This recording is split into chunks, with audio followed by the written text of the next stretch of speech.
Bienvenidos, hoy vamos a ver cetoacidosis diabética. Vamos a tratar de abarcar todo lo que compete a la cetoacidosis, desde la definición hasta el tratamiento y obviamente las complicaciones secundarias de este, que también son bastante importantes.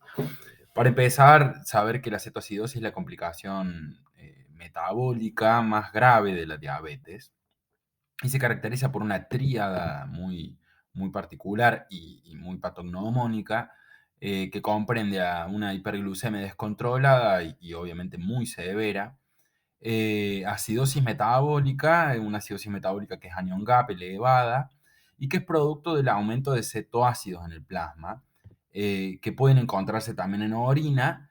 Esto es debido a sobrepasar el umbral de reabsorción de las cetonas, por lo cual vamos a encontrar no solamente glucosuria, porque esta hiperglucemia también sobrepasa el umbral de reabsorción de tubular, que es alrededor de 180 miligramos por decilitro, sino que también las cetonas se encuentran en orina por esta causa.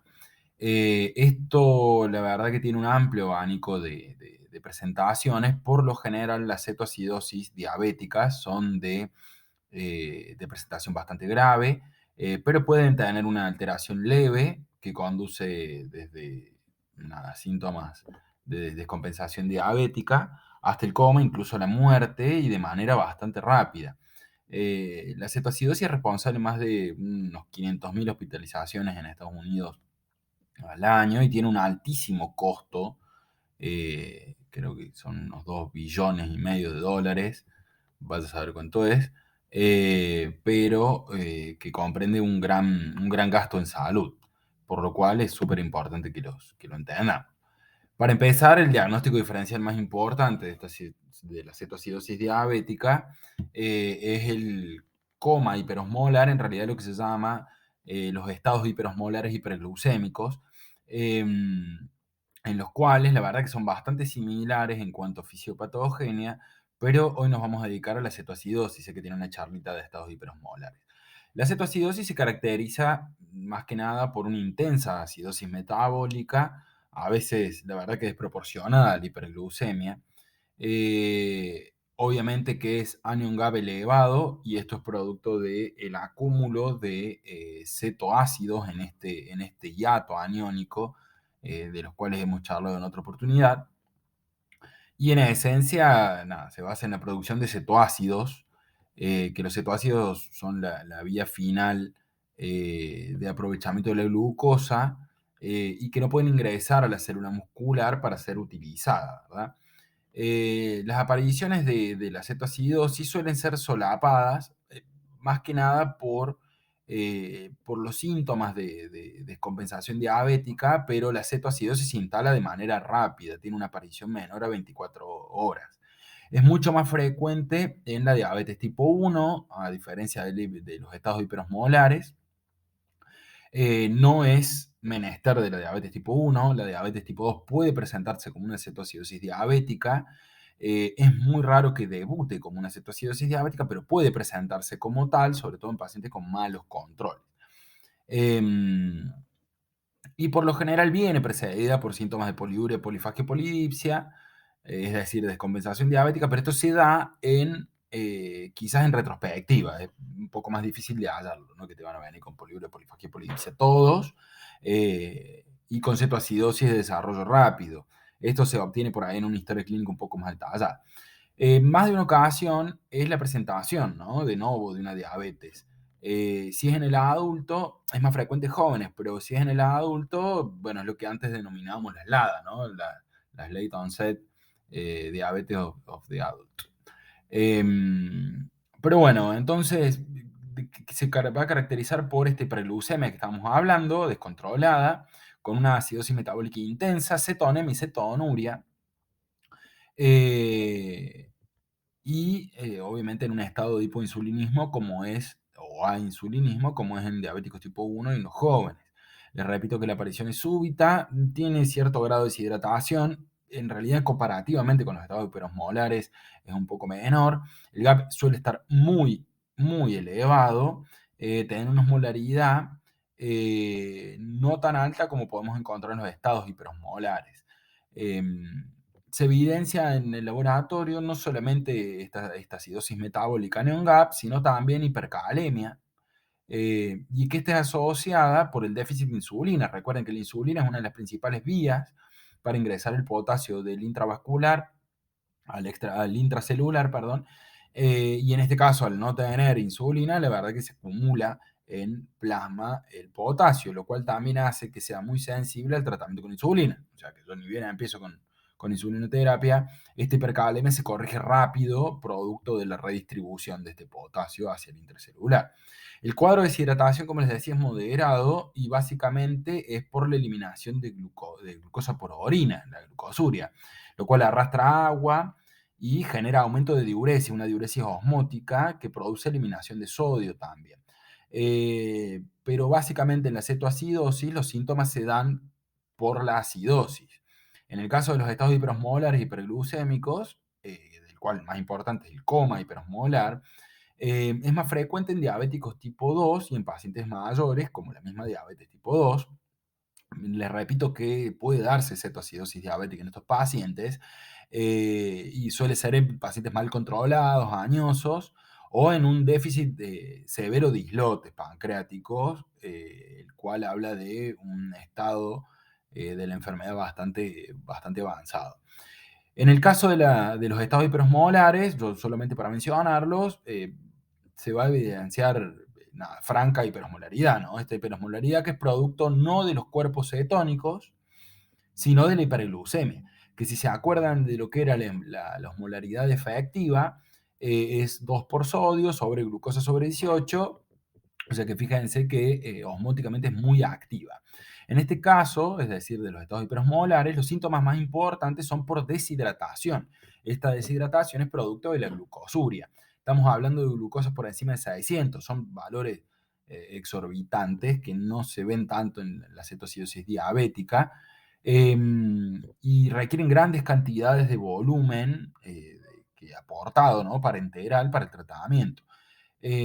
No hay cetonemia marcada, puede haber cetonemia, es decir, puede haber cuerpos cetónicos, no, es raro en orina, pero puede haber cuerpos cetónicos en plasma, pero no es lo más frecuente y esto obviamente es porque el remanente de insulina que tenemos, eh, nada, la verdad que alcanza para que miocitos y hepatocitos eviten la generación de cetoácidos. Ya vamos a repasar un poquito cómo se genera. La diuresis sigue siendo osmótica y producto de glucosuria, ¿no? Pero hay una pérdida de agua libre masiva y una disminución del intravascular muy importante con una concentración de sodio que genera hipernatremia, a diferencia de lo que habíamos visto en la cetoacidosis. Entonces, esa es una manera de diferenciar la cetoacidosis y los estados hiperosmolares. Ahora bien, existen criterios diagnósticos para la cetoacidosis diabética que son los de esta tríada que ya habíamos hablado. Los criterios no hace falta que se cumplan al 100%, pero básicamente recuerden que son hiperglucemia, con que tenga por encima de 200 alcanza, acidosis metabólica, que tiene que ser anion GAP elevado, que por lo general es menos de 730, en menos de 735 como la habíamos definido, acidemia, y cetonemia presente, que esto es bastante difícil de detallar, sobre todo de estudiar, porque los cetoácidos que se pueden medir, básicamente lo que es el beta hidroxibutirato, no es el más sencillo y no lo tenemos muy a disposición. Pero dentro de los criterios también está la cetonuria. La cetonuria se hace a través de tiras reactivas, que es con reacción con nitratos. No importa, con una tirita lo pones en orina, y tenés ahí la presentación con cruces. Acuérdense lo que es cualitativo, o sea, que esté o que no esté, y si está mucho o está poco. Cuantitativo es cuando lo podemos medir, decimos tenemos tanto, ¿no? No es el caso con que tengamos cetonuria moderada o marcada, de 2 a 3 cruces para arriba, nos alcanza como criterio diagnóstico. Fíjense que en los estados hiperosmolares, como ven en el cuadrito, puede haber cetonas, y lo que es el cuadro clínico se caracteriza sobre todo por estados de estupor y coma, como es el grado más severo de la cetoacidosis. La cetoacidosis diabética se va a clasificar según la clínica y el pH en leve, moderado y severo. Leve, fíjense que el pH es entre 7,25 y 7,30 y el paciente está alerta, está despierto. Moderado, entre 7 a 7,24, en el cual ya presenta somnolencia, y el severo ya con menos de 7, lo cual son pHs extremadamente bajos y casi incompatibles con la vida. Esto significa una urgencia marcada y ya obviamente se manifiesta como estupor y coma, cosa que los estados hiperosmolares se presentan desde el principio. Pero bien, ¿qué son las cetonas? Las cetonas son combustibles, ¿no? Son combustibles alternativos que se fabrican cuando existe escasez en el suministro de glucosa en el intracelular. No es que haya poco suministro en el intravascular, sino que no lo podemos aprovechar, como es en el caso de la hipoinsulinemia que se produce, por ejemplo, en la diabetes mellitus. Estas cetonas, de las cuales las tres más importantes son la acetona, el acetoacetato y el beta-hidroxibutirato, el cual es el más precoz aparece y el que sería mejor medir en plasma, se sintetizan esencialmente en el hígado y son producto de la descomposición de las grasas, ¿no? De la lipólisis. Y son muy aprovechados, sobre todo en el corazón y el cerebro, y al parecer también son reguladores parácrinos, o sea que tienen cierta actividad metabólica, ¿no? Em, entonces, si las cetonas se forman cuando no hay suficiente azúcar o glucosa para alimentar las necesidades celulares, em, existe un aprovechamiento, sobre todo en estos tejidos que estuvimos hablando, especialmente, por ejemplo, durante la inanición. Es muy frecuente de ver en pacientes desnutridos o que no comen por boca o que no tienen utilidad, digamos, uso del tracto digestivo, que tengan, y no lo estamos alimentando obviamente, que tengan cetosis o cetonas, que en ciertos pacientes la verdad que es bastante contraproducente. Por la noche, a ver, es frecuente que, por ejemplo, si vamos a hacer un análisis de la primera orina de la mañana, encuentren cuerpos cetónicos en la orina. Es importante saber que si nosotros pedimos una orina completa y encontramos cetonas, si no se acompañan de glucosuria, es decir, glucosa presente en orina, e hiperglucemia, bueno, no estaríamos hablando de una cetoacidosis diabética, ¿verdad? Estaríamos hablando de cetosis. Las cetosis ocurren más frecuentemente durante el ayuno. Durante estos periodos de ayuno, los niveles de insulina están bajos, pero lo que es glucagón y noradrenalina, que son básicamente contrarreguladoras, están relativamente normales. Entonces, insulina baja y niveles relativamente normales de glucagón y epinefrina hace que generemos lipólisis. Recuerden que la insulina es una hormona anabólica que genera lipogénesis, ¿verdad? Por eso el diabético tipo 1 es flaquito, porque no hacemos lipogénesis, sino que tenemos contrarreguladores que están todo el tiempo haciendo lipólisis. De paso tenemos hambre todo el tiempo. Entonces, esta lipólisis hace que se libere grasa o ácidos grasos libres que se van a beta-oxidar a nivel de hepatocito.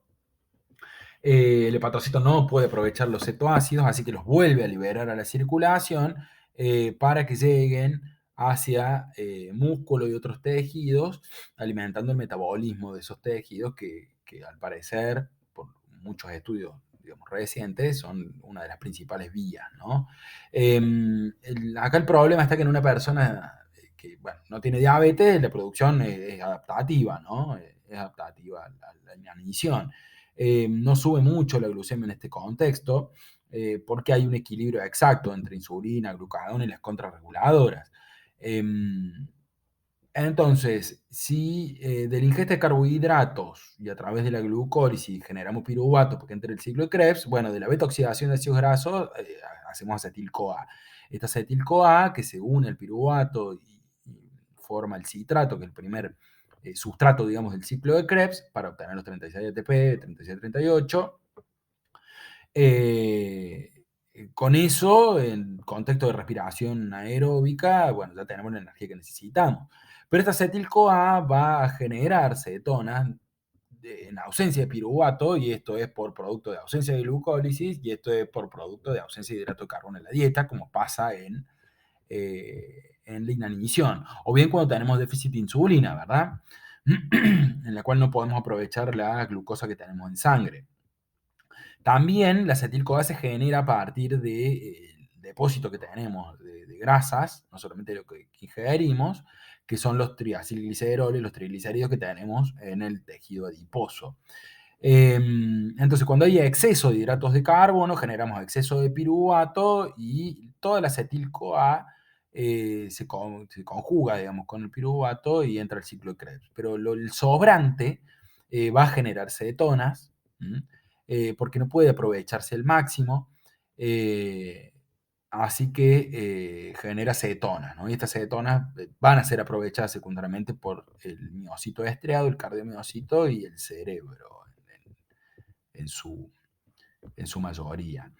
Esto por ahí es la base, ¿no?, de las dietas cetogénicas. Las dietas cetogénicas lo que hacen es generar básicamente ingesta esencialmente de ácidos grasos muy aprovechables para generar mucha acetil-CoA y generar muchas cetonas, y estas cetonas que funcionen como principal vía de nutrición o de alimentación de los tejidos que estuvimos hablando. El tema de estas dietas cetogénicas, que al parecer son bastante antiinflamatorias y están buenas en ciertos pacientes, la cuestión que tienen es que ante algún déficit insulínico, la producción de cetonas aumenta muchísimo, y esto hace que sigamos liberando grasas del tejido adiposo, triacilgliceroles, el hígado sigue fabricando cetonas y cetoácidos, generando exceso de acetil-CoA, que no se puede aprovechar porque al no tener ciclo de Krebs activo, porque la glucólisis no está siendo efectiva por la falta de insulina, liberamos muchas cetonas a sangre. Esto hace que las cetonas se reduzcan, tomen un protón y generen acidosis metabólica, por un lado, y aquí la generación, ¿no?, de la cetoacidosis diabética en sí. Pero por otro lado, también estas cetonas sobrepasan el umbral de reabsorción, el túbulo contorneo proximal, por lo cual producimos cetonuria. Y esta cetonuria también genera, acompañada de glucosuria, también genera diuresis osmótica con la posterior deshidratación, fallo renal agudo y acidosis láctica por hipoperfusión sistémica, y no podemos aprovechar básicamente el ciclo de Krebs. Acuérdense que el ácido láctico no es caca celular, no es un desperdicio celular, sino que es el sustrato inicial para la respiración anaeróbica, para el ciclo de Coria. Entonces, al no poder, pero el ciclo de Coria es saturable, entonces se satura rápidamente y acumulamos ácido láctico, y por eso la hiperlactacidemia en sangre es uno de los marcadores de anaerobiosis, porque el ciclo de Krebs no está andando, que es el ciclo aeróbico. El ciclo anaeróbico es el único que está andando, se satura rápido, acumulamos ácido láctico y empiezan a hacer fila como para entrar una vez que se termine el ciclo previo. También perdemos sodio en conjunto con el agua, lo cual va a explicar también la hiponatremia que tienen estos pacientes. Entonces, acá tienen un cuadrito si quieren hacerle un print. Pero tener en cuenta que ante la deficiencia absoluta o relativa de insulina, eh, asociada a un factor estresante, hace que aumenten las hormonas contrarreguladoras con todo lo que estuvimos hablando recién, y se desencadene finalmente hiperosmolaridad, deshidratación y acidosis, sea por hiperlactacidemia o por la misma cetosis que tenemos. Siempre hay un síntoma desencadenante en la cetoacidosis diabética.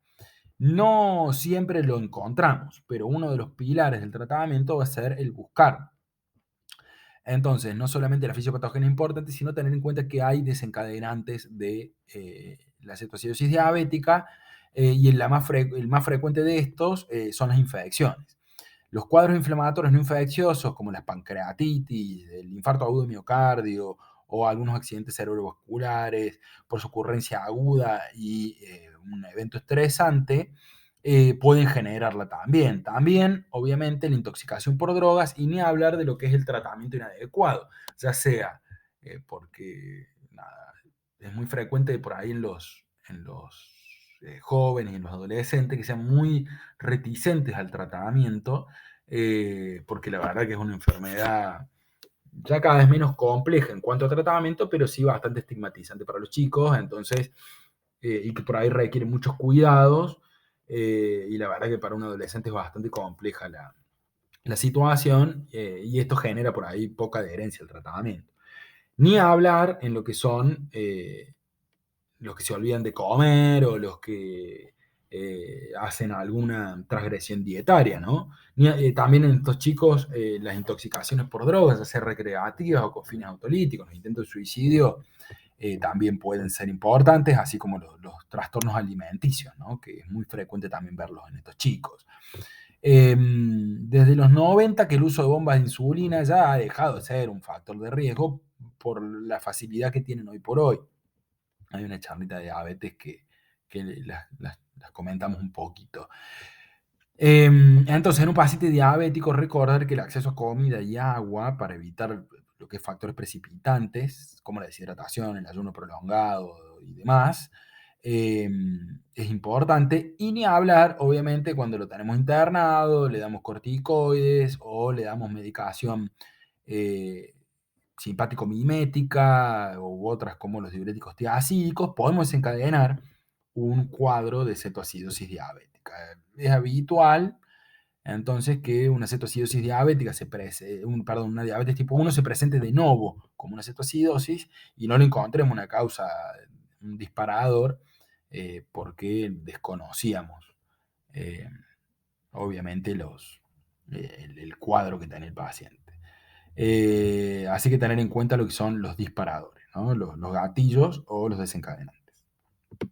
Como decíamos antes, a diferencia de los estados hiperosmolares, que los síntomas pueden darse de manera un poco más solapada, en lo que es síntomas de cetoacidosis, en las cetoacidosis diabéticas, la alteración metabólica aparece rápidamente, es decir, que podemos tener síntomas previos, que son estos sí son más paulatinos, sean de manera solapada, pero la alteración metabólica aparece rápidamente en la cetoacidosis eh, y avanza, ¿no? De una manera bastante intempestiva.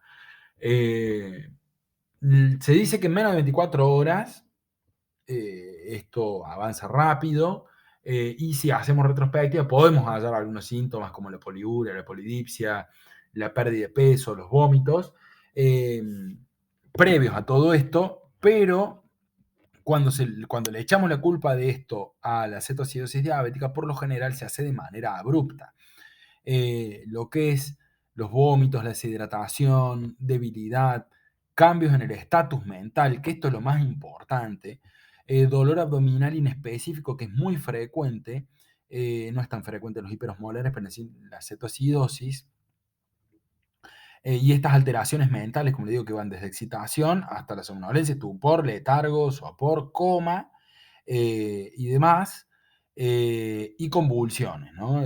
A veces pueden haber síntomas focales, podemos aparecer con un foco neurológico, lo cual, si le echamos la culpa a un cuadro metabólico, no tendría que ser tan frecuente, pero puede aparecer un cuadro de focalidad neurológica como si fuera un accidente cerebrovascular, sobre todo en los pacientes que tienen lesiones arteriales, ¿no? La hipotensión arterial es muy frecuente, también debido a la pérdida de agua, y cuando aparece hipotermia, estamos hablando de un cuadro muy, muy, muy complejo, ¿no? Y de muy mal pronóstico. Lo que tiene que ver con la respiración de Kussmaul es un hallazgo básicamente compensatorio y que se caracteriza por una hiperpnea con episodios de una expiración muy forzada, una expiración muy ruidosa y bastante aparatosa. El objetivo de esto es obviamente generar una alcalosis respiratoria compensatoria para tratar de evitar la acidemia descontrolada, ¿no?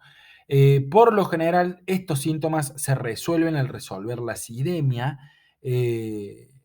y nada, si persisten, nos tendrían que hacer sospechar que no hay un cuadro subyacente, ¿verdad? O sea que si empezamos con dolor abdominal, vómitos, taquicardia, hipotensión, tenemos una cetoacidosis diabética, corrijo la cetoacidosis diabética y la hipotensión se corrige, pero el resto de los síntomas no, y yo pensaría en, por ejemplo, una pancreatitis no subyacente como también cuadro desencadenante, pero que también tendremos que enfocar. Esta es la respiración de Kumaul. Les pido perdón, no pude cancelar el sonido.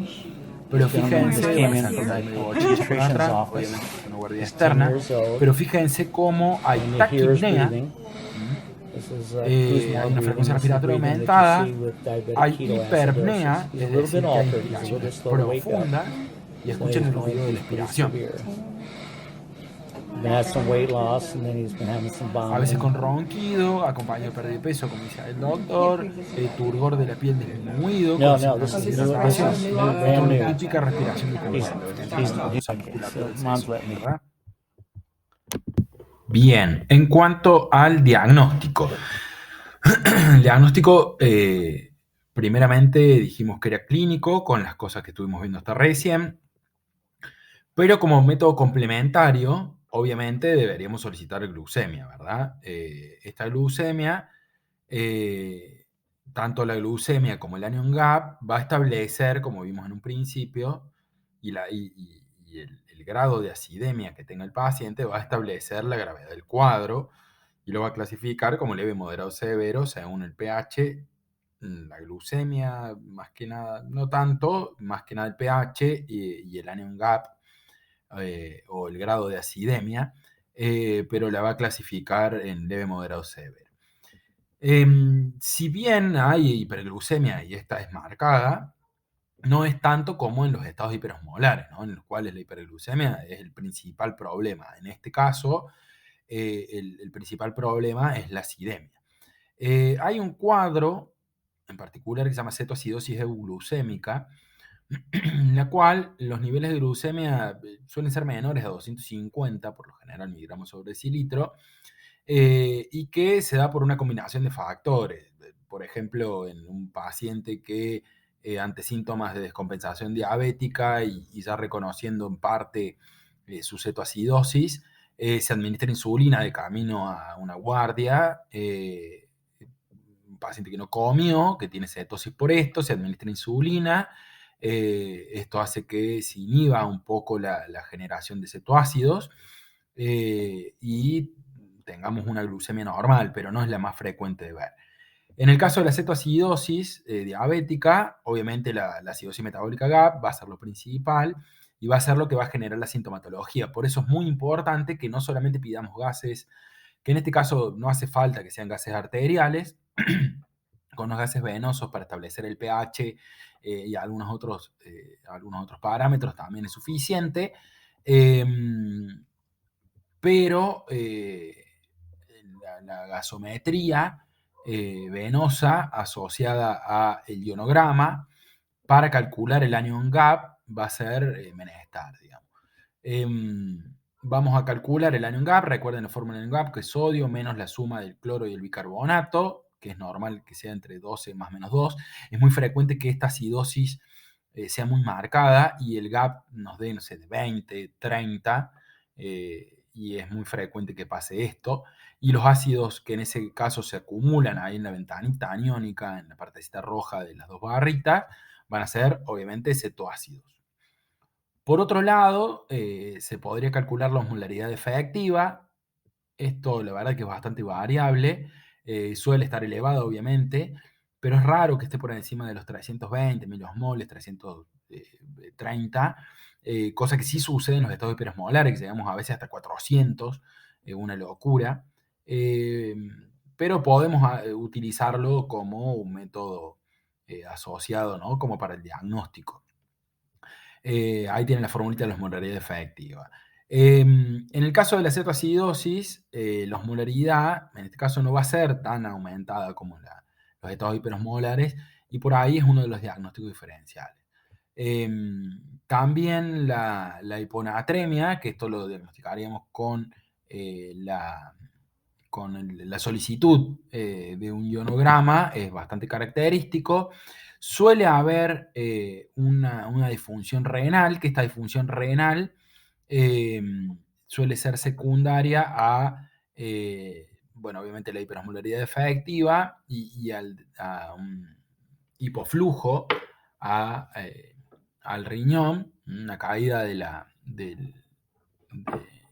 aporte, generando estados de insuficiencia renal aguda, prerrenal. Puede haber una enfermedad renal crónica, más en contexto de estos pacientes que pueden llegar a tener nefropatía diabética, pero esta insuficiencia renal es prerrenal. Y esto es producto, obviamente, de la deshidratación, que es producto, a su vez, de la poliuria que tienen estos pacientes.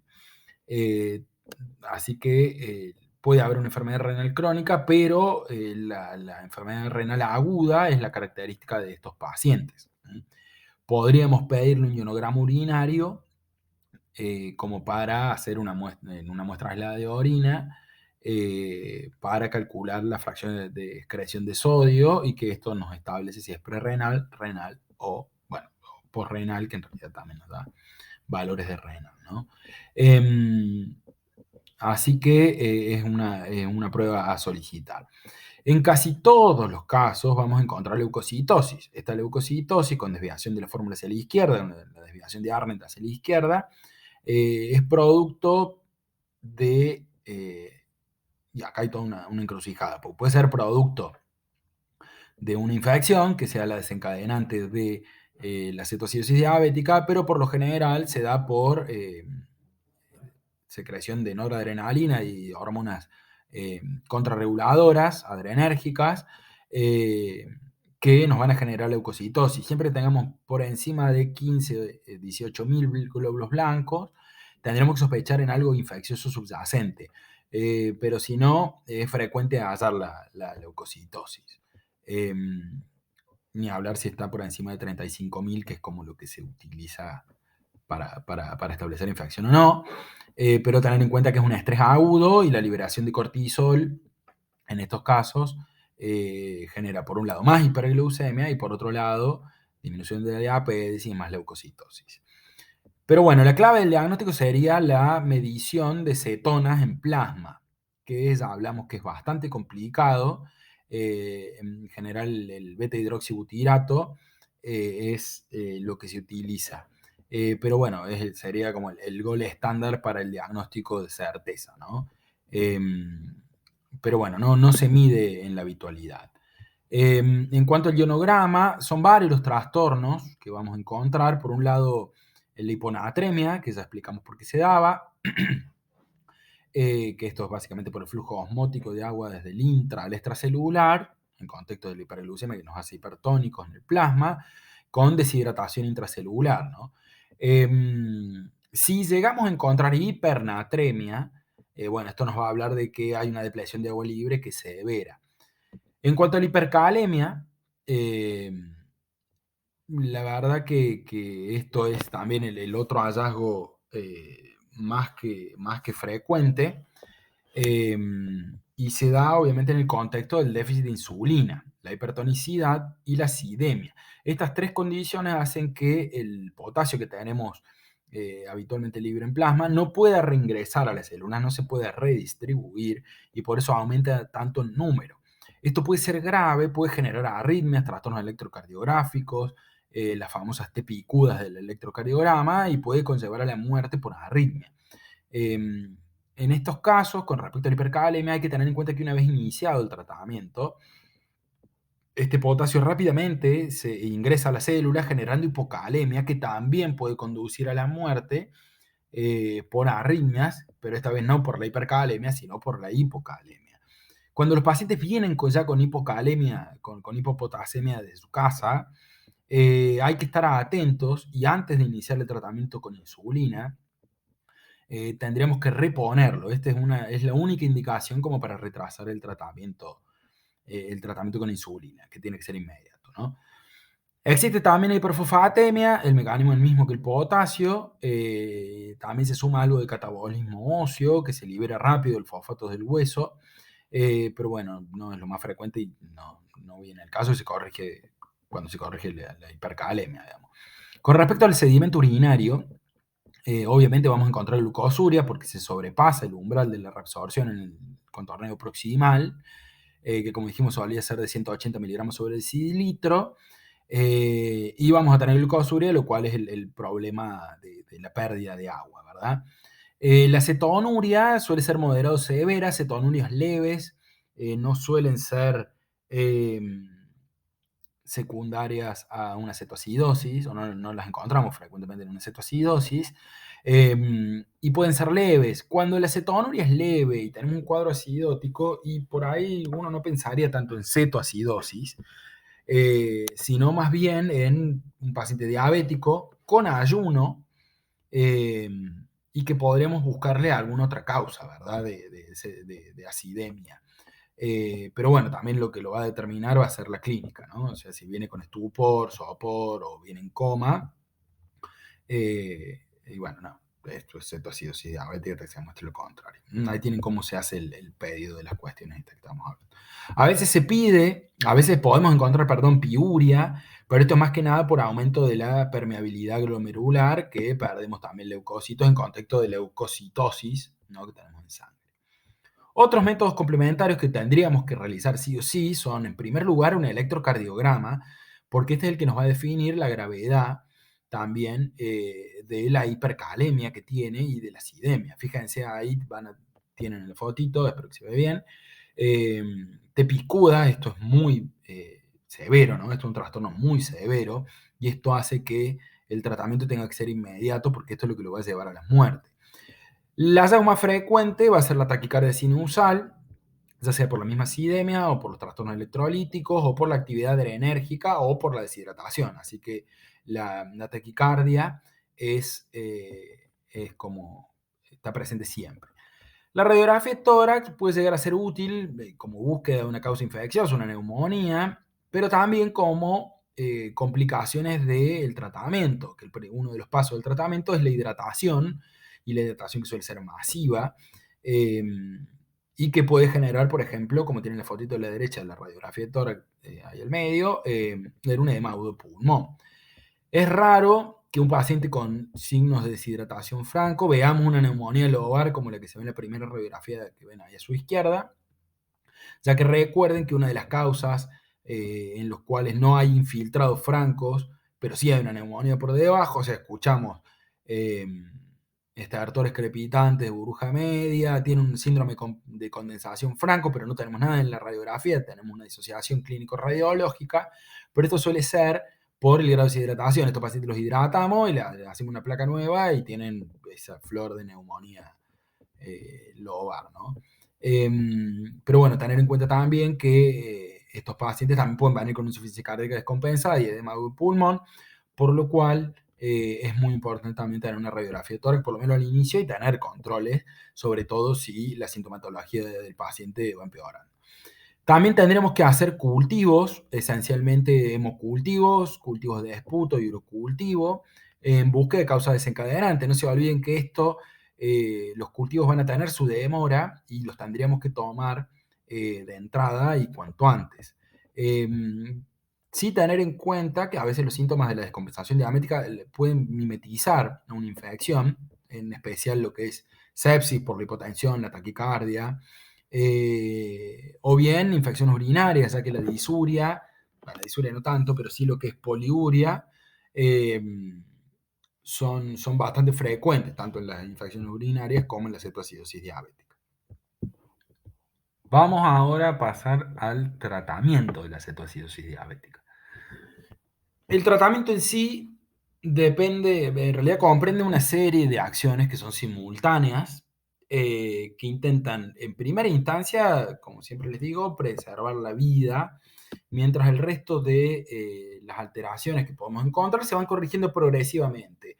van a ver que se desencadenan varias acciones al mismo tiempo y que van corrigiéndose simultáneamente y tenemos que ir controlando. O sea que el monitoreo también va a ser un punto súper importante. Recuerden que siempre la cetoacidosis diabética es una emergencia médica y responde a acciones inmediatas. La primera acción, obviamente, tenemos que tener claro que una cetoacidosis diabética no se puede manejar de manera ambulatoria, y es un paciente que tendría que estar internado. Idealmente en una terapia intensiva, no tan idealmente en una terapia intermedia, ¿no? O una unidad de mayor complejidad a una sala común, por los controles y monitoreo que tiene que tener este paciente, y por las posibles complicaciones que pueden desencadenar tanto de la cetoacidosis como del tratamiento, ¿verdad?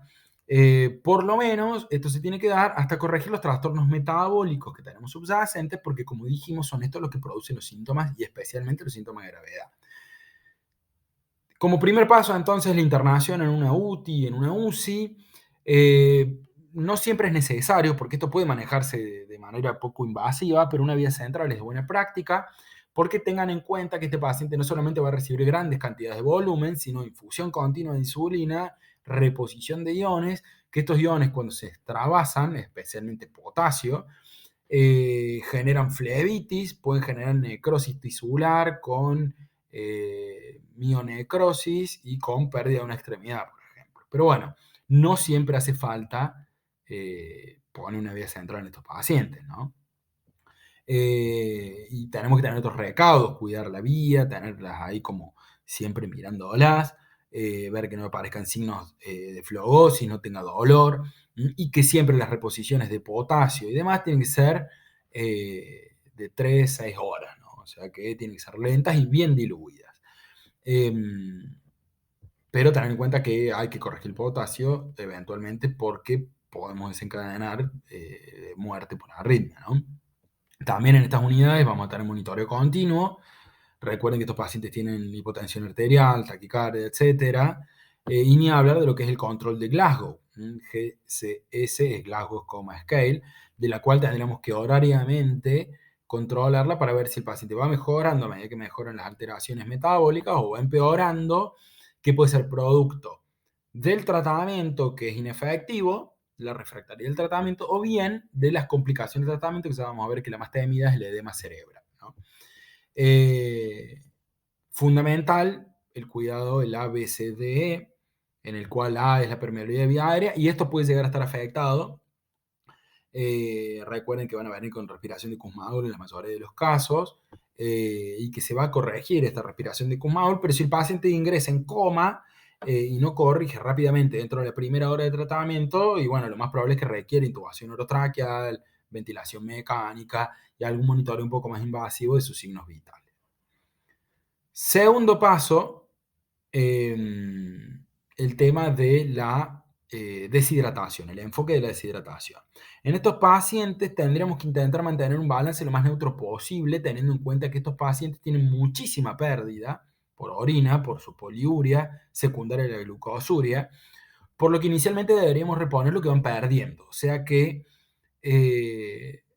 tendríamos que estimar las pérdidas que han tenido, reponer eso progresivamente, y ver qué pérdidas va teniendo a medida que va cursando el tratamiento y reponerlo al 100%. Es decir, yo orino 500 en la primera hora, que suele suceder, le repongo 500 centímetros cúbicos y esta reposición se hace con cristaloides.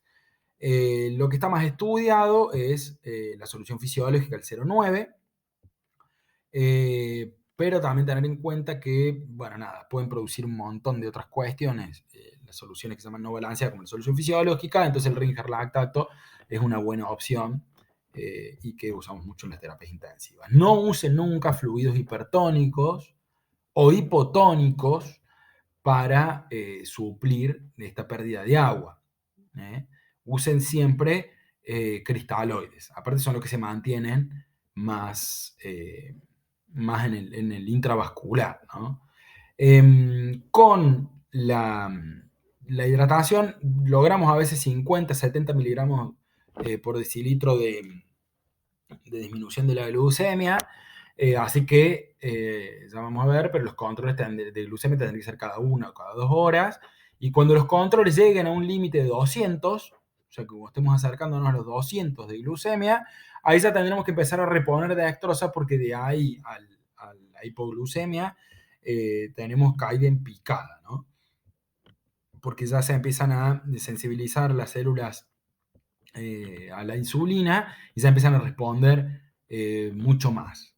Entonces, en estos pacientes no solamente tendremos que controlar las pérdidas y lo que le vamos reponiendo, sino también que no nos vayamos de mano con la reposición de fluidos y que empiecen a mostrarse, no sé, de edema de pulmón, insuficiencia cardíaca o de insuficiencia respiratoria, por lo cual tendremos que ir disminuyendo el aporte, ¿no? Una cosa importante, bueno, nosotros los intensivistas somos medio reacios de lo que son planes de hidratación automáticos. Es muy frecuente decir, bueno, le dejo un plan de 1000 porque perdió 1000. Yo no lo recomiendo, yo recomiendo que estos pacientes estén en unidades intensivas, en los cuales podamos ver de manera horaria o cada media hora el balance hidrosalino, cuánto está perdiendo, cuánto le estamos aportando, para ver cuánto le pasamos. Lo que está recomendado es un bolo inicial de 1 litro, y de ahí vamos viendo las pérdidas. Recuerden, cuando tenemos 200 de glucemia o nos vamos acercando a los mismos, comenzar con la reposición con dextrosa, que se puede o reemplazar o poner en paralelo. Ya vimos entonces que este paciente necesita internación, necesita reposición de volumen. Tercer punto, que les repito, no es que sea un tercer paso, sino tercer punto, es el manejo de la hiperglucemia. La hiperglucemia va a ser el paso fundamental en el tratamiento. En realidad todos son fundamentales, pero la hiperglucemia sobre todo, porque es la que genera todo el resto de las alteraciones metabólicas en este paciente y es la causa de todos los trastornos del medio interno, por lo cual la insulinoterapia tendría que iniciarse de manera inmediata. Esta insulina, la única contraindicación para iniciarla de manera hiperinmediata es la hipocalemia de menos de 3.3, porque sabemos que si nosotros iniciamos con insulina, vamos a redistribuir ese potasio, lo vamos a meter dentro de la célula, y el paciente va a tener 1,2 de potasio, va a ser una arritmia fatal, y antes que le colguemos la reposición de potasio, lo empezamos a reponer, ya ese paciente ya genera una arritmia y lo más probable es que se haya hecho un paro cardiorrespiratorio, ¿no? Pero bien, si no tenemos menos de 3.3 mil equivalentes por litro de potasio en plasma, la indicación es el inicio inmediato de insulina endovenosa y en infusión continua. Habitualmente la que usamos es insulina corriente, no están recomendadas en infusión continua otras insulinas como las basales o los análogos, porque tienen un inicio de acción, si bien los análogos de inicio de acción muy rápido, tiene una vida media muy corta, si bien la insulina corriente también, pero no son las más aptas para infusión continua porque se naturaliza muy rápido, no así la bomba de insulina. Pero bueno, una vez, no así, perdón, la insulina corriente humana. Una vez iniciada la infusión, ya vamos a ver cómo, es muy importante que seamos estrictos en el manejo de las glucemias y seamos muy agresivos también en el tratamiento, haciendo glucemias horarias, o sea, cada 1 hora, o bueno, cada 2 horas, cuando el descenso, veamos que tengamos un descenso paulatino desde el inicio de la infusión hasta el control. Recuerden que deben iniciar con la dextrosa al 5%, que esto en realidad es una infusión, más a ojo, no hay mucho consenso en eso, pero hay que empezar con infusión de dextrosa una vez conseguido o acercándonos a los 200 miligramos o decilitro, ya que la hipoglucemia también puede predisponer a edema cerebral, muerte y demás. Siempre hay que ir chequeando cómo está la vía, si lo usamos vía periférica al paciente, siempre pongan 2 vías periféricas, en estos casos mínimo, pero siempre tendríamos que irla chequeando, porque puede haber fallas en la administración y nos puede cristalizar el preparado y demás, y no ser efectivo el tratamiento. Las preparaciones suelen estar protocolizadas, ¿sabes? Desde hace muchos años que la ADA, que es la American, la Asociación Americana de Diabetes, recomienda que usemos protocolos estandarizados, manejados o iniciados o estudiados o establecidos por diabetólogos en las instituciones para el manejo en general de las descompensaciones diabéticas. Así que eso suele estar protocolizado y algoritmiado, digamos, ¿no? Caso contrario, yo lo que recomiendo siempre es que se diluya 50 unidades de insulina corriente en 50 centímetros cúbicos de solución fisiológica. ¿Por qué? Porque en 50-50 tenemos una relación de 1 en 1. Y esto se tiene que pasar sí o sí por bomba de infusión continua. Esta bomba de infusión continua nos tiene que decir a cuántos mililitros hora lo estamos pasando. O sea, cuántos mililitros van a pasar en una hora. Si sabemos que 50 unidades, 50 centímetros cúbicos de solución fisiológica tienen disueltos adentro 50 unidades de insulina, sabemos que en un centímetro cúbico vamos a tener una unidad de insulina. Y si lo pasamos a un mililitro hora, eso quiere decir que en una hora le vamos a pasar un mililitro, es decir, una unidad de insulina. O sea que es mucho más fácil el cálculo con esa dilución que yo les recomiendo. Para la administración de insulina en cetoacidosis moderadas y severas, lo que recomienda la ADA es que iniciemos con un bolo. Hagamos un bolo endovenoso de 0,1 unidades kilo y empezar dentro de los 5 minutos con una infusión de 0,1 unidades kilo hora. O sea, con lo mismo, nada más que en una hora. Por ejemplo, si tenemos un paciente de 70 kilos, 0,1 unidades kilo sería 7 unidades de insulina. Eso lo pasaríamos en una hora. Si la dilución es 1 en 1, y bueno, va a pasar a 7 mililitros hora. A la hora le haríamos el primer control de glucemia y el primer laboratorio, y ahí veríamos cómo seguimos. Porque si bajó entre 50 y 70 miligramos sobre decilitro, seguimos igual. Y a las 2 horas, ahora en este caso, de ese control, le pediríamos un nuevo control. Y si ese sigue con un descenso de 50 70 miligramos sobre decilitro, a las 2 horas le haremos un nuevo control, no solamente de glucemia, sino de laboratorio, y veremos cómo vamos con el potasio, cómo vamos con la glucemia. Ahora bien, las que son leves y moderadas, ese bolo se puede omitir y empezar con 0,1 unidades kilo hora. Recuerden, 50 en 50. Yo lo que recomiendo es no hacer bolo inicial, porque la verdad yo he tenido muy mala experiencia con los bolos iniciales, porque pueden producir más que hipoglucemias, puede producir hipoglucemia en un paciente, sobre todo los que son naif, los que debutan con esto y que nunca recibieron insulinoterapia, pueden ser muy sensibles a la insulina endovenosa, pero sobre todo porque después perdemos un poco cuánto le estamos pasando esencialmente y lo estricto del control. En estos pacientes que no le hacemos bolo inicial o no podemos o no tenemos lo que sea o elegimos no hacerlo, en estos pacientes empezaríamos con un poco más alto la infusión continua. O sea, no le hacemos bolo, empezamos infusión continua, pero en vez de 0,1 empezamos a 0,15 unidades kilo hora. Esto sería más o menos en un paciente de 70 kilos, 0,15 por 70 serían unas 10 unidades hora, o sea, 10 mililitros hora, que eso es lo que yo más recomiendo. Dosis mayores a estas que estamos hablando no están demostradas que tengan beneficio. Lo único que generamos es más hipocalemia,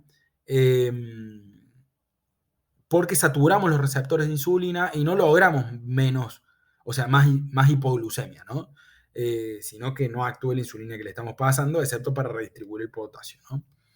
Entonces deberíamos bajar estos 50-70 miligramos sobre decilitro. Si lo conseguimos, seguimos igual y en 2 horas le volvemos a tomar la glucemia.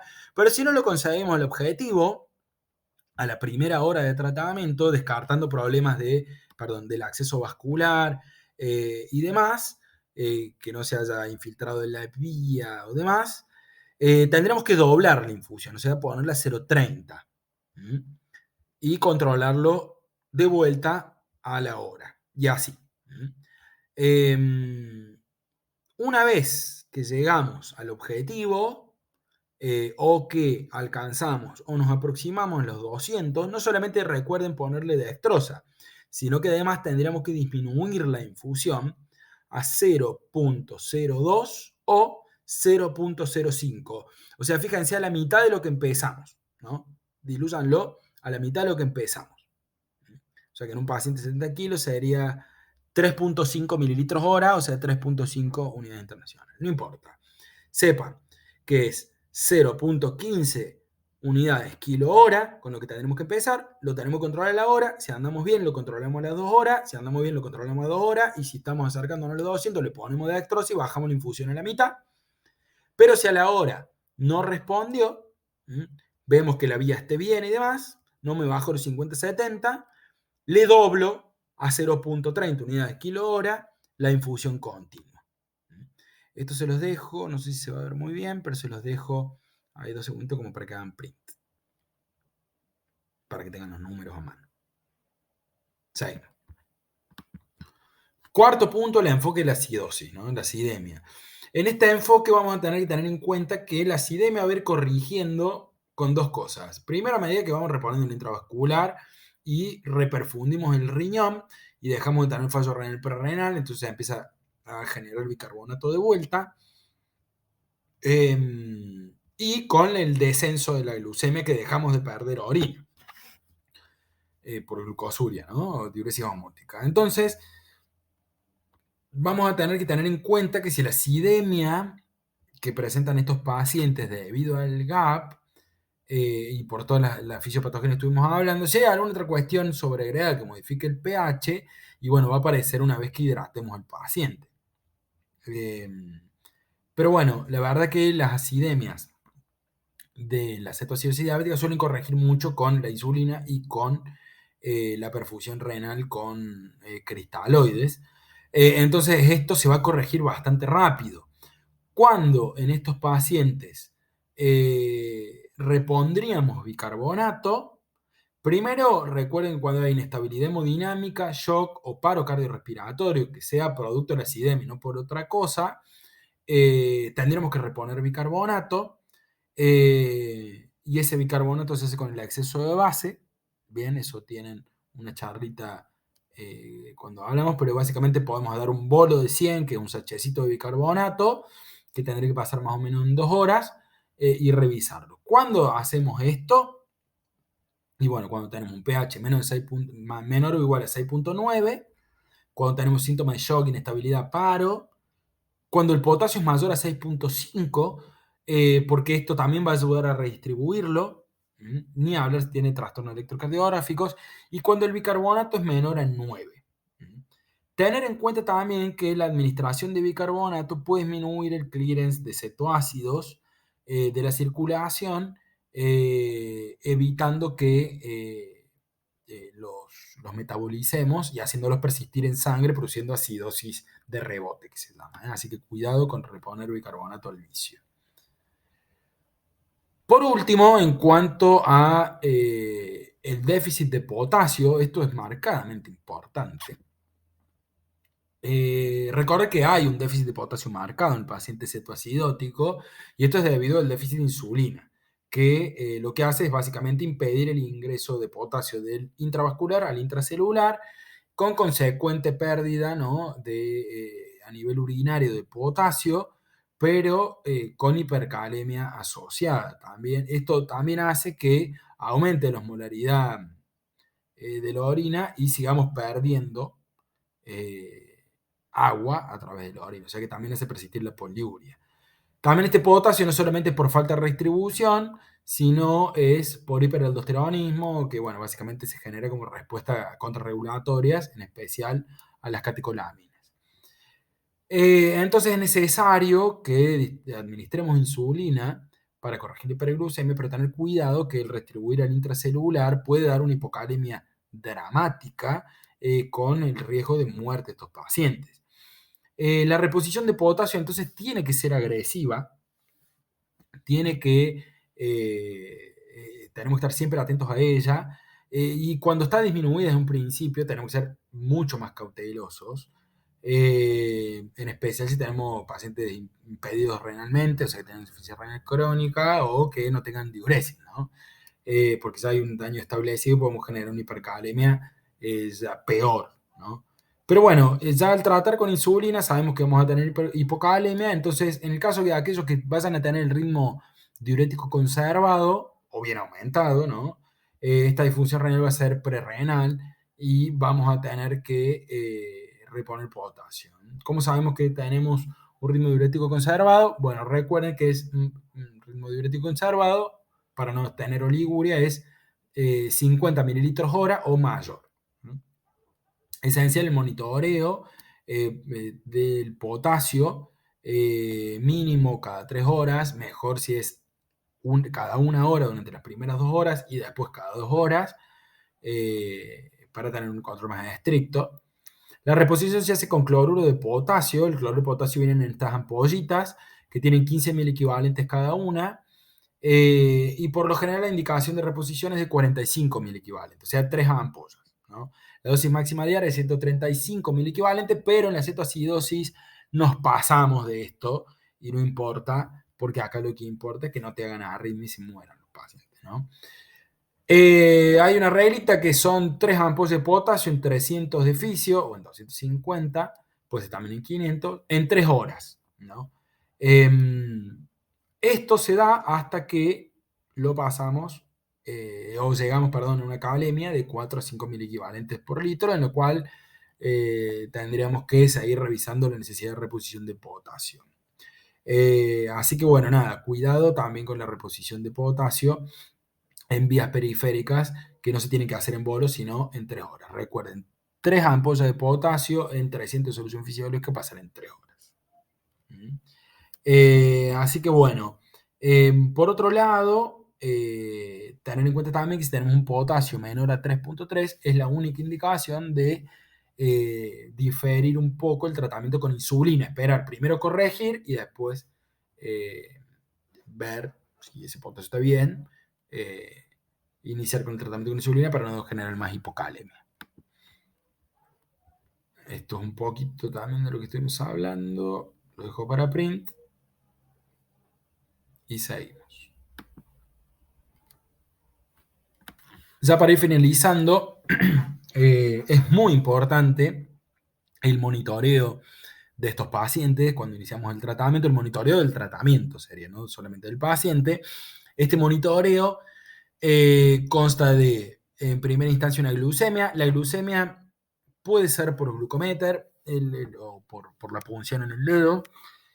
No es lo más recomendable de inicio porque el grado de vasodilatación que tienen estos pacientes hace que sea muy difícil de medir o que sea poco fidedigna la medición que tengamos de la glucemia. Por eso está bueno que cada 1 hora saquemos sangre y dentro de eso veamos qué glucemia plasmática tiene realmente la posta ahí en el plasma, junto con el ionograma para medir el anion gap. No hace falta que le pidamos urea creatinina cada 1 hora. Lo que sí va a hacer falta es que le pidamos glucemia, gases y iones. Entonces esta glucemia cada 1 hora y que cuando llegamos a 200 o nos estamos aproximando, ya podemos diferir un poquito y pedirle, digamos, como cada 2 horas, ¿no? Pero bueno, si no, con el glucómetro es suficiente, ¿no? Hay medidores, por ejemplo, de cetonas, que son como el glucómetro, pero bueno, no lo tenemos en nuestro medio, pero sería muy bueno eso porque nos reemplazaría la glucemia plasmática. Entonces, alcanza con el glucómetro, si no tenemos, sería lo óptimo la medición de la medición plasmática con una extracción de sangre, es como el gol estándar, digamos, pero bueno, si tenemos glucómetro, podemos usarlo tranquilamente para no pincharlo si es que no lo tenemos pincha cada 1 hora. En cuanto a la gasometría, esta gasometría es esencial para ver el pH por un lado y el anion gap. Puede pedirse cada 2 horas y no es necesario que sean arteriales. Pues imagínense que le pinchen la arteria radial cada 2 horas, no es agradable y no vale la pena porque no nos sirve la PO2. Recuerden que la variación de pH entre gases arteriales y gases venosos es 0.00000000000000000000000000000000000000000000000000000000000000000000000000000000000000000000000000000000000000000000000000000000000000000000000000000000000000000000000000000000000000000000000000000000000000000000000000000000000000000000000000000000000000000000000000000000000000000000000000000000000000000000000000000000000000000000000000000000000000000000000000000000000000000000000000000000000000000000000000000000000000000000000000000000000000000000000000000000000000000000000000000000000000000000000000000000000000000000000 0,0001. Hay 4 ceros. O sea, despreciable, ¿no? Y por último, obviamente, el ionograma, primero que nos permite calcular el anion gap y después para que vayamos viendo las correcciones necesarias de potasio o no. ¿Cuándo decimos entonces que resolvimos la cetoacidosis? Cuando cumplimos estos criterios de resolución. Los criterios de resolución de la cetoacidosis, y esto es sumamente importante, la cetoacidosis diabética no quiere decir que interrumpimos el tratamiento con insulina, sino que mantenemos el mismo. Y que de ahora en más, lo único que vamos a controlar cada 2 horas va a ser la glucemia. Es más que recomendable, una vez llegados estos criterios de normalización o criterios de resolución de cetoacidosis diabética, mantengamos durante 24 horas al menos la infusión de insulina, contemos al otro día cuánta insulina necesito y con eso formulamos un esquema de aplicación que puede ser o una aplicación basal, lo cual no es lo más efectivo en estos pacientes, una aplicación con insulina de acción prolongada, una vez a la mañana, 30 unidades, o bien dividirla en dos, por ejemplo, con una NPH, si necesitamos 30 unidades, hacer 15, 15, 15 a la mañana, 15 después de la merienda, y con controles de glucemia también bastante serios, ¿no? Pero nunca es recomendable suspender en las primeras 24 horas la bomba de insulina. ¿Cuáles son entonces estos criterios de resolución de la cetoacidosis diabética? Bien, primero la normalización del anion gap es la más importante. Cuando la osmolaridad baja a 315, o sea, cuando ya nos ponemos isosmolares como estábamos antes, cuando resolvimos las complicaciones neurológicas, o sea que el paciente está alerta, no está confundido, responde y está despierto, y cuando puede comer.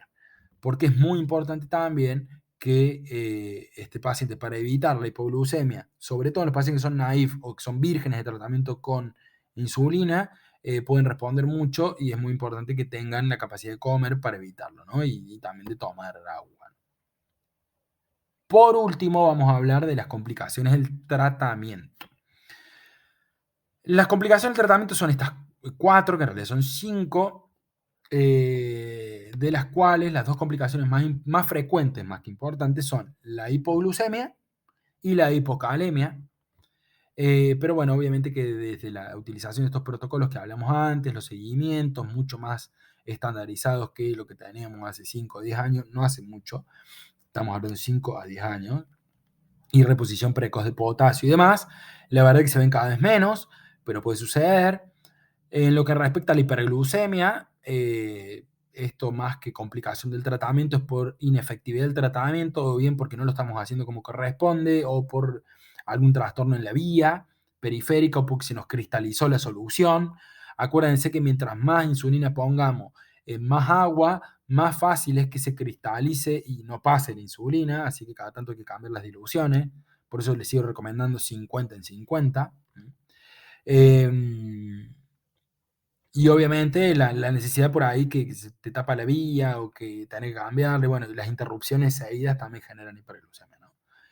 El edema agudo de pulmón suele ser no cardiogénico y se manifiesta en primera instancia por hipoxemia, ¿no? Y esto es por disminución de la presión oncótica, básicamente porque con la cantidad de fluido que le pasamos o no resiste los vasos, eh, los vasos bronquiales y terminamos inundando nosotros el alvéolo, o bien porque diluimos en parte surfactante y otras cuestiones y edematizamos el alvéolo con aumento de la permeabilidad alveolar y lo llenamos de agua, básicamente. Entonces, a tener cuidado. Hipoxemia en el contexto de un paciente despierto y eh, y con mucho fluido encima, o sea, con un balance hidrosalino muy positivo, tener en cuenta que una de las complicaciones puede ser el edema de pulmón. El edema cerebral es como la complicación, como si fuera la más temida, ¿no? Y es la más importante de describir. Es mucho más frecuente en niños el edema cerebral, o bueno, los menores de 20 años, eh, porque la vasculatura cerebral es mucho más lábil. y además la respuesta a fluidos. A veces el chico de 15 años o de 14 años lo tratamos como si fuera un adulto, le pasamos de a litros, y son pacientitos que por ahí tienen menos tolerancia al fluido. Recuerden cuando vieron pediatría que la hidratación del paciente pediátrico es todo un tema en el cual yo no me pienso meter porque entre que no le entiendo y se me complica un montón, prefiero dejarme con el adulto. Así que bueno, tener en cuenta esto, que es más frecuente en los chicos. Y como es de instalación brusca, no suele dar edema de papila. Eh, pero dentro de las 12 a 24 horas desde el inicio del tratamiento podemos encontrar ciertos signos y síntomas que pueden ser exacerbados porque estos pacientes, recuerden, que están con ventilación de Kussmaul, hiperventilan, eso vasodilata las carótidas, eso aumenta la permeabilidad carótida y cerebral y hace que les inundemos también el cerebro por la hipervolemia que les damos, pero también por extravasación, por esta vasodilatación que les estoy diciendo. Así que bueno, tener en cuenta esto. La cefalea es como el síntoma más frecuente de estos chicos y el más precoz, seguido por letargia, que bueno, en realidad tiene como una rápida progresión, ¿no? La aparición de convulsiones, incontinencia urinaria, puede haber cambios pupilares. Si hay cambios pupilares, cuidado porque podemos estar herniando, puede haber una hernia, especialmente amigdalina, lo se llama, esto tiene un nombre, se llama progresión rostrocaudal, pero puede haber cambios pupilares y nos habla de herniación cerebral, lo cual eso es de mal pronóstico, y tener en cuenta que la mortalidad es alta, ¿no? Hasta casi un 40%.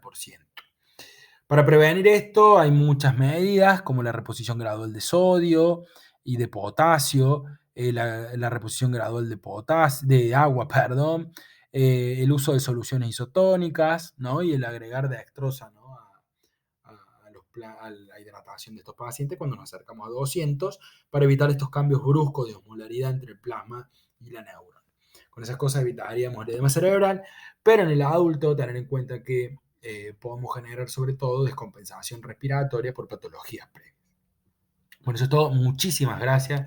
Espero que les sirva. Yo creo que con estas cosas y un par de print de pantalla tienen no un pantallazo, sino más que detallada la cetoacidosis diabética. Tengan a mano, saquen el print de pantalla, fotitos, para tenerlo ahí a mano ante cualquier guardia. Les mando un abrazo y espero que les sirva. Nos encontramos luego.